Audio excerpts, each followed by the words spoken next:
होगा, हम बोलेंगे नहीं, तू परमेश्वर की ओर से नहीं है।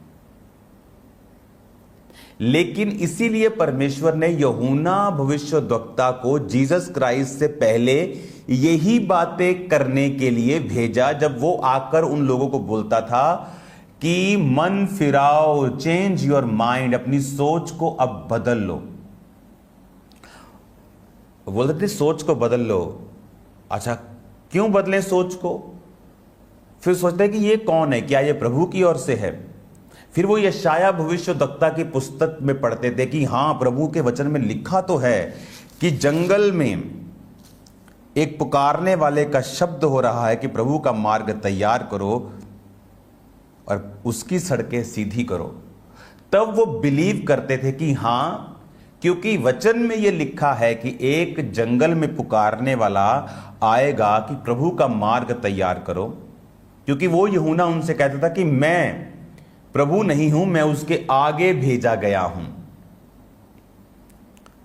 मैं उसके आगे भेजा गया हूं, मैं परमेश्वर नहीं हूं, मैं उसकी जूती का बांध खोलने के योग्य भी नहीं हूं, मैं मसीह नहीं हूं, लेकिन जो मेरे बाद आने वाला है वो तुम्हें पवित्र आत्मा और आग से बपतिस्मा देगा। सोच बदलो। अब जब लोग उसे सुनते थे, वो ये बात जानते थे कि यशाया भविष्यद्वक्ता में इसका जिक्र तो है, तो इसका मतलब ये है कि बंदा तो ये परमेश्वर की ओर से ही है। लेकिन अब जब वो उसकी बात को सुनते थे, उसके वचन को उसने ग्रहण किया, उन लोगों ने, पूरे इज़राइल में उसके वचन को लोगों ने ग्रहण किया और बपतिस्मा लेने के लिए उसके पास आने लगे। और जब जीसस क्राइस्ट ने जाकर बोला कि अब मैं तुमसे कहता हूं दांत के बदले दांत नहीं, उनको समझ आई कि यूहन्ना ने भी कहा था सोच बदलो, ये आदमी भी कह रहा है सोच बदलो। यूहन्ना ने कहा था कि प्रभु का मार्ग मैं तैयार कर रहा हूं, वो मेरे बाद आएगा और तुम्हें पवित्र आत्मा आग से बपतिस्मा देगा, तुम्हें राह दिखाएगा, वो तुम्हारा प्रभु होगा। और उसके बारे में बाइबल में लिखा है कि जंगल में पुकारने वाले का शब्द होगा। और जब वो ऐसी बातें बोल रहा था कि सोच बदलो, अब परमेश्वर आके भी यही बात कह रहे हैं। इसका मतलब ये सारी चीजें इंटरकनेक्ट हैं। वो मूवीज होती है ना जो सस्पेंस वाली, वो कनेक्ट, ये खजाना इधर पड़ा है, उसकी नक्शा आधा इधर है, छाप इधर है, वो सारे कनेक्शन जब जुड़ते हैं तो होता है काम। तो सारे कनेक्शन जुड़े। और आप जानते प्रभु ने क्यों कहा दांत के बदले दांत नहीं? अगर मान लो हम 10 लाख यहूदी लोग हैं और खुदा ने कहा कि दांत के बदले दांत, प्राण के बदले प्राण, अगर खुदा ये ना कहता, अगर खुदा तब कहता कि जब तो कोई तुम्हें मारे तो उसके लिए प्रार्थना करना, आप जानते यहूदी खत्म हो जाते। क्योंकि जब वो दुश्मनों के साथ लड़ने के लिए जाते तो परमेश्वर उनको बोलता, क्या मैंने तुमको नहीं कहा दांत के बदले दांत नहीं लेना?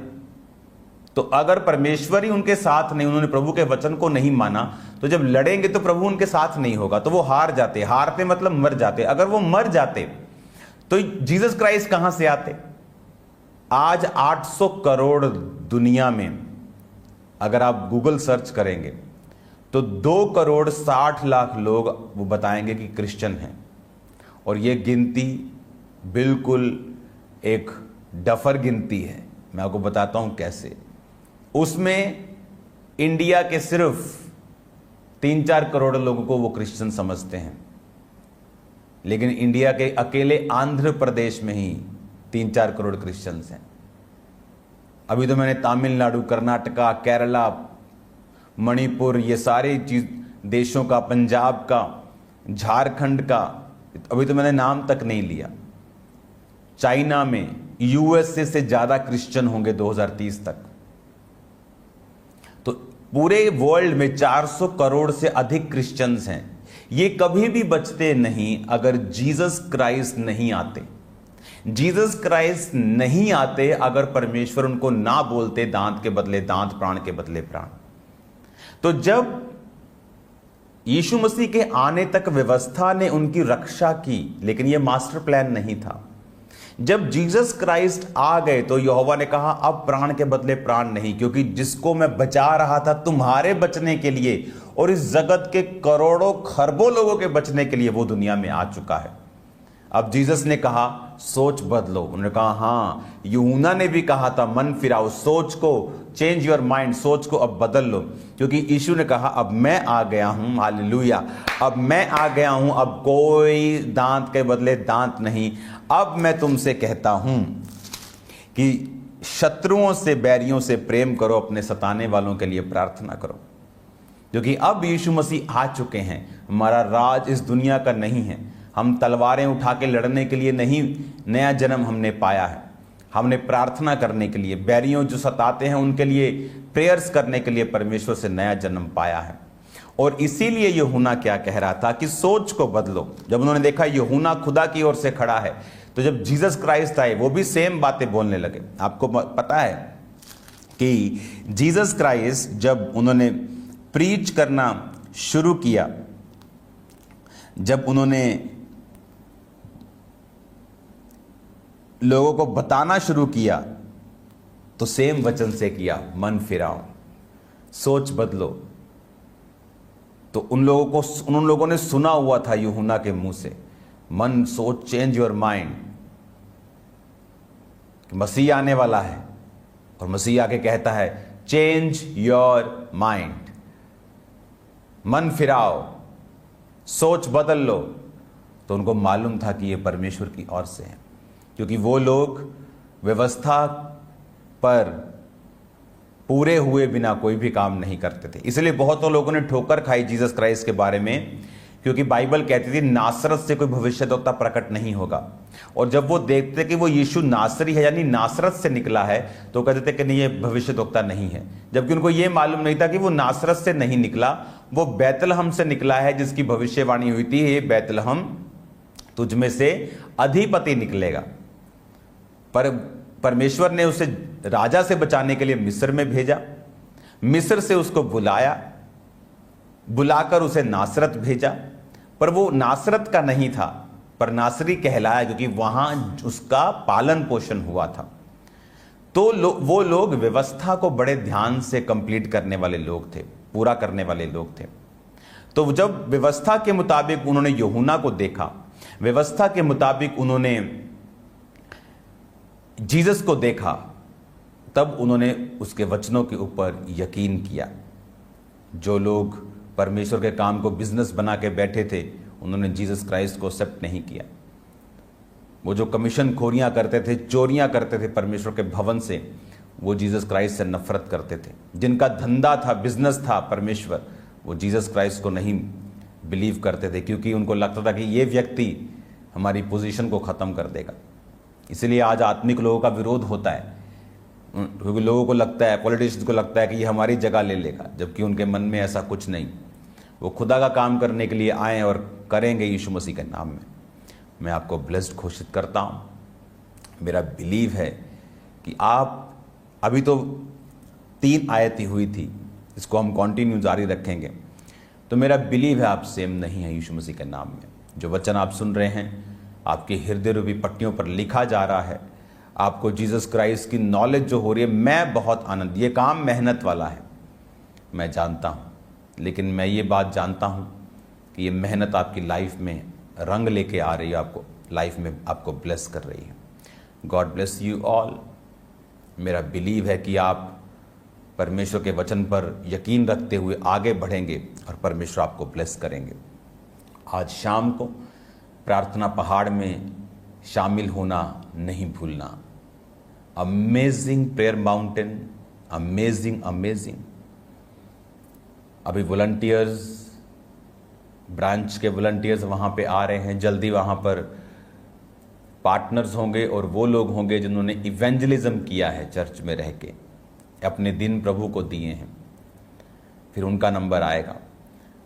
तो जल्दी से आपका भी नंबर आएगा जो कार्ड मेंबर्स हैं। तो उस प्रेयर माउंटेन पे आप जब आएंगे, आप खुदावंद की प्रेजेंस को अपनी लाइफ में महसूस करेंगे, आप हीलिंग को रिसीव करेंगे। God bless you all. शाम को प्रेयर माउंटेन की प्रार्थना लोगों को इनवाइट करो, बताओ उनको परमेश्वर का आत्मा किस रीति के साथ काम कर रहा है। God bless you all. अपने हाथों को उठाओ। Thank you Jesus. खुदावंद तेरा पवित्र आत्मा जीव और जंभी रीति के साथ इनकी जिंदगी में कार्य करे। ये वचनों को सुने और सेम ना रहें। तेरे जीवित नाम में खुदा बाप बड़े बड़े काम खुदावंद ये करें, प्रभु यीशु मसीह के पवित्र और सामर्थी नाम में। आमीन, आमीन, आमीन। God bless you all. अगले एपिसोड में इसको कंटिन्यू करेंगे। आज शाम को मिलेंगे खुदावंद की प्रेजेंस में।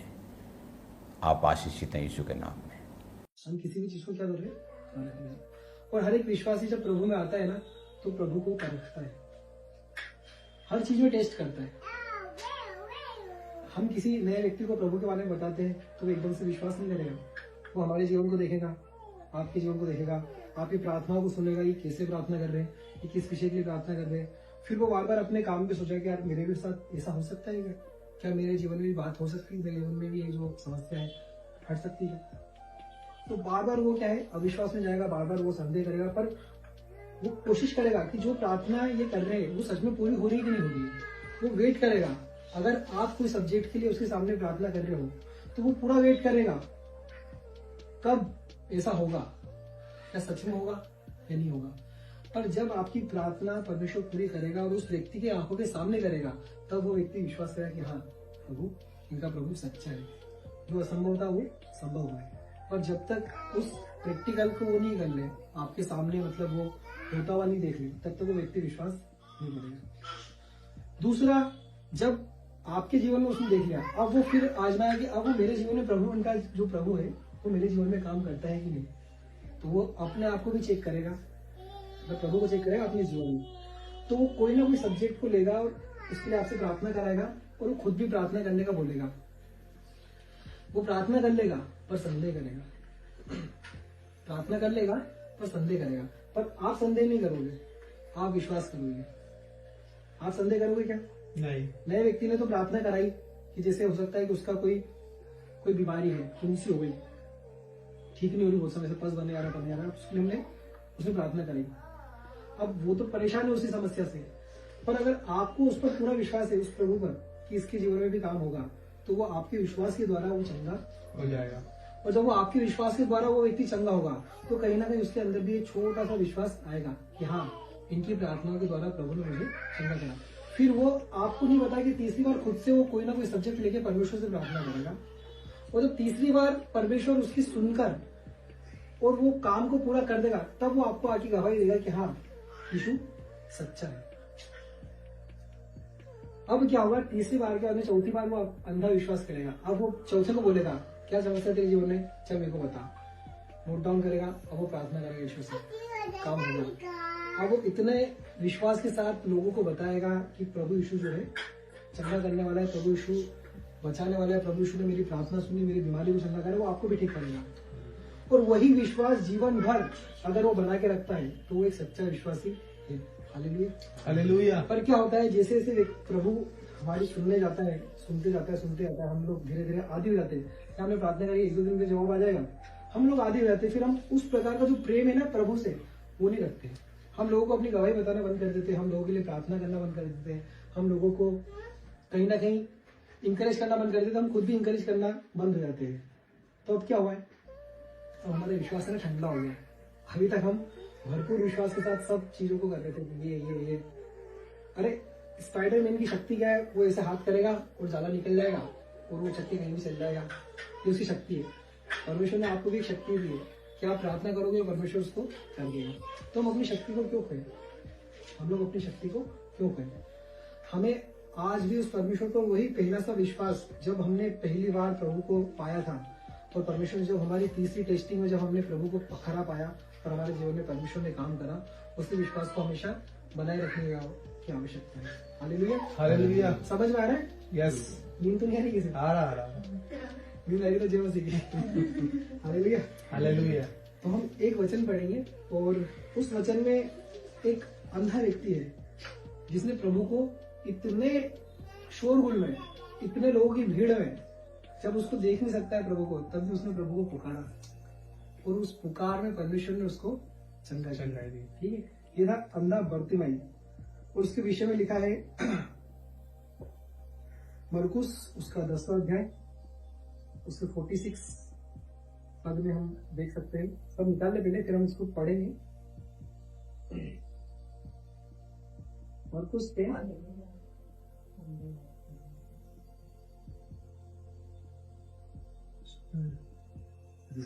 निकाल सभी मैं पढ़ देता हूँ। 46 यहां से पढ़ रहा हूं आगे। अंधे बर्तिमाई का दृष्टांत। फिर वे यरीहो में आए और जब वह उनके चेले और एक बड़ी भीड़ यरीहो से निकलती थी तब तीमाई का पुत्र बर्तिमाई एक अंधा भिखारी सड़क के किनारे बैठा था। यह सुनकर कि यीशु नासरी है पुकार कर कहने लगा, हे दाऊद की संतान यीशु मुझ पर दया कर। बहुतों ने उसे डांटा कि चुप रहे, पर वह और भी पुकारने लगा, हे दाऊद की संतान मुझ पर दया कर। तब यीशु ने ठहर कर कहा, उसे बुलाओ। और लोगों ने उस अंधे को बुलाकर कहा, ढाढ़स बांध, उठ, वह तुझे बुलाता है। वह अपना कपड़ा फेंक कर शीघ्र उठा और यीशु के पास आया। इस पर यीशु ने उससे कहा, तू क्या चाहता है कि मैं तेरे लिए करूं? अंधे ने उससे कहा, हे रब्बी, यह कि मैं देखने लगूं। यीशु ने उससे कहा, चला जा, तेरे विश्वास ने तुझे चंगा कर दिया है। वह तुरंत देखने लगा और मार्ग में उसके पीछे हो लिया। हालेलुया। स्टोरी स्पष्ट है, हमको सब समझ में आ रहा है यहाँ पर क्या हो रहा है और क्या नहीं हो रहा है। पर समझने वाली बात यह है कि यीशु मसीह ने क्या कहा। आप इसका जो 52वां पद है इसमें लिखा है, यीशु ने उससे कहा, चला जा, तेरे विश्वास ने तुझे चंगा। किसने करा है? विश्वास यीशु मसीह ने। चंगा यीशु मसीह ने कराया। पर इस विश्वास में कि यीशु मुझे चंगा कर सकता है उसने उतने जोर से पुकारा। और लिखा गया यहाँ पर, देखो आप, जब वो यरीहो में आए तब वहां और उसके चेले और एक बड़ी भीड़ यरीहो से निकलती थी। जब भीड़ जाती है ना बहुत सारी, तो भगदड़ होती है, आवाज बहुत ज्यादा होती है, शोरगुल होता है। तो रैली निकलती है तो कितनी आवाज होती है। उस आवाज में भी उसने कितनी जोर से चिल्लाया होगा कि यीशु मसीह ने सुन लिया। और लोग बोले कि चुप रहे, मतलब उसने उसके हाई लेवल का जो चिल्लाना होगा उसका, उससे चिल्लाया उसने। वो चिल्लाया क्या उसने? हे यीशु दाऊद की संतान मुझ पर मुझे चंगा करने बोला उसने। दया कर। क्या बोला उसने? दया कर। हालेलुया। नोट करना इस बात को। उसने बोला, हे दाऊद की संतान मुझ पर दया कर। अगर वो पुकार बोलता है, हे यीशु दाऊद की संतान मुझे चंगा कर, मुझे चंगा कर, तो हो सकता है शायद वो चंगा न हो पाता। पर उसने बोला, मुझ पर दया कर। दया करो तो तुम पर भी दया की जाएगी। हालेलुया। तब क्या हुआ कि लोगों ने उसे बुलाया, उसको बोला कि ढाढ़स बांध, उठ, वो तुझे बुलाता। तेरी लौटी लग गई बेटा। उनको भी विश्वास था, उन लोगों को भी विश्वास था कि ये आज चंगा हो जाएगा। तब उसको लोगों ने उठाया। और एक वाक्य और इसलिए कि 50वें पद में लिखा है, वह अपना कपड़ा फेंक कर शीघ्र उठा। जो कपड़ा उसको पिलाया जाता था उस समय, जो गरीब जो भिखारी लोग होते थे उनको एक अलग सा वस्त्र डाला जाता था ताकि उससे लोग जो है उनको भिखारी जाने। उसने अपना वो वस्त्र फेंका। मतलब वो भी अंधा है, उसने यीशु मसीह को देखा नहीं है, वो जानता नहीं यीशु मसीह कैसे दिखता है, वो ये नहीं जानता क्या हो रहा है। उसने कहीं ना कहीं यीशु मसीह का नाम सुना था कि वो चंगा करने वाला है। और जब उसको ये पता लगा कि आज मेरे रोड से या मैं जिस जगह पे बैठा हूँ वहां से यीशु मसीह जाने वाला, तो उसने अंधेपन में ही जोर जोर से पुकारना शुरू करा। क्योंकि अगर वो समय वो नहीं पुकारता तो हो सकता है जीवन भर वो अंधा ही रहता। और परमेश्वर ने उसको चंगा करा। तो बताओ, ये अंधा विश्वास था कि नहीं था? अंधा विश्वास था कि नहीं था? हाँ, हमारा विश्वास क्या था? हम तो देखते, हमने तो इतनी सारी गवाहियां देखी, अपने इतने सारे चमत्कार देखे, फिर भी हम कहीं ना कहीं घबरा जाते हैं, डर जाते हैं कि यार काश ऐसा होगा कि नहीं होगा। वो तो अंधा था, उसने कोई चमत्कार देखा नहीं, उसने सिर्फ कानों से सुना था कि यीशु मसीह चंगा करता है। हालेलुया। हालेलुया। आज ये अंधा विश्वास प्रभु हमसे भी चाहता है। क्यों यीशु मसीह बोलता है कि तुम जब बोलोगे इस पहाड़ से उखड़ जा, तो उखड़ जाएगा। किसी भी समस्या का पहाड़ क्यों ना हो, बीमारी का पहाड़ क्यों ना हो, तो पूरे विश्वास के साथ और अंधे विश्वास के साथ बोलोगे, अरे मेरा यीशु उखड़, उसको उखड़ना ही पड़ेगा। अगर हम उसको पालने पोसने लग जाएंगे ना तो कभी नहीं जाएगा, उसको भगाना है। हालेलुया। हालेलुया। तीमाई का बेटा बर्तिमाई को उस दिन चंगाई मिल गई। यीशु मसीह ने कहा कि जा, तेरे विश्वास में तुझे चंगा किया। और ये चंगाई केवल चंगाई नहीं थी, एक दया थी। और उसके बाद में उसने जो कराया उस पर भी नोट करना। आखिरी में क्या लिखा है 52वें पद को अगर हम फिर से कोई कर दीजिए जोर से। यीशु ने उससे कहा, चला जा, तेरा विश्वास ने तुझे चंगा कर दिया है। और वह तुरंत देखने लगा और मार्ग में उसके पीछे हो लिया। हालेलुया। यीशु मसीह ने क्या बोला उसको? चला जा। कहाँ जा? अपने घर जा, अपने लोगों में जा, जिनको तू नहीं देखता जा, देख, मिल। पर उसने क्या करा? अब वो उसके पीछे हो लिया। ये उसकी चंगाई का, हमेशा की चंगाई का एक सबूत है कि वो उसके पीछे हो लिया, मतलब अब वो चले गया। अब एक दृष्टांत और देखेंगे हम, जो सेम ऐसे ही दृष्टांत है, और वो व्यक्ति देख सकता है। वो व्यक्ति धनाढ्य है, वो भी यीशु मसीह के पास में आता है और यीशु मसीह उसके लिए भी रुकता है। ठीक है। वो कहाँ मिलता हमें? इसकी जस्ट पीछे आएंगे हम। मरकुस उसका 10वां अध्याय, उसके 17 पद से हम आगे तक पढ़ेंगे। यहाँ पर हेडिंग पढ़ना है पहले, धनी युवक और धनी जीवन।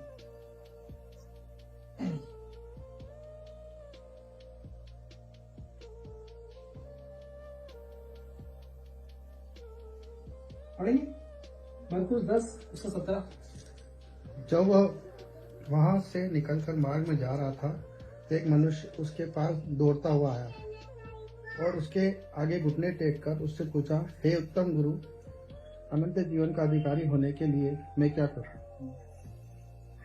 आगे तो पढ़ा नहीं। यीशु ने उनसे कहा, तू मुझे उत्तम क्यों कहता है?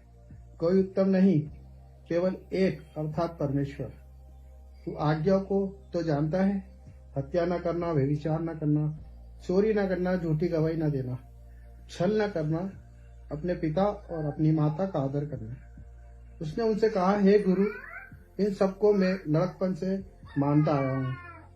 यीशु ने उस पर दृष्टि करके उसे प्रेम किया और उससे कहा, तुझ में एक बात की घटी है, जा, जो कुछ तेरा है उसे बेचकर कंगालों को दे और तुझे स्वर्ग में धन मिलेगा, और आकर मेरे पीछे हो ले। इस बात से उसके चेहरे पर उदासी छा गई और वह शोक करता हुआ चला गया, क्योंकि वो बहुत धनी था। यीशु ने चारों ओर देखकर अपने चेलों से कहा, धनवानों का परमेश्वर के राज्य में प्रवेश करना कैसा कठिन है। चेले उसकी बातों से अचंभित हुए। इस पर यीशु ने फिर उससे कहा, हे बालकों, जो धन पर भरोसा रखता है, उनके लिए परमेश्वर के राज्य में प्रवेश करना कैसा कठिन है। परमेश्वर के राज्य में धनवान के प्रवेश करना